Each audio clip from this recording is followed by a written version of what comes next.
got to be fired up to make your 11th consecutive trip to the NCAA tournament. Yeah, we're excited. We feel like we've got a good draw as far as the golf course, and I know all the guys will be excited to go to North Carolina. It'll be a pretty place and should be a good golf course to separate the good teams from the bad teams. So hopefully we can play like we did at Big 12. Well, speaking of that, you go to a golf course that's in some ways a little bit similar to Whispering Pines. How do you think that helps you based on your success at the Big 12 tournament?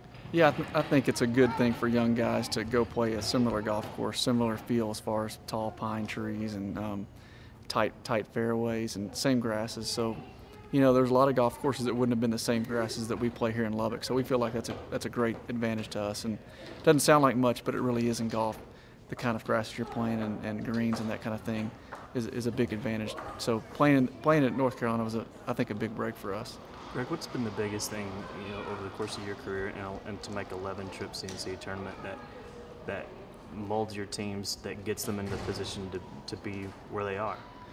Well, there's been a lot of guys that have worked hard, and they've gone above and beyond what I've asked them to do, because we only have 20 hours, and there's been a lot of guys that have sacrificed a lot of hours and a lot of their time to be great. And so there's only so much we can do as a coach. There's only so many things we can tell them to do, but to have guys that have put in the extra effort, that's what it's taken.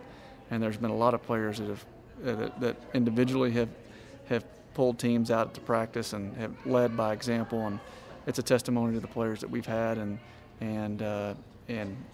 really the hard work they put in. Talk about really kind of entering sudden death now with a group of young guys that you're going to take. How do you work on their mentality to let them know that you keep winning, you keep playing?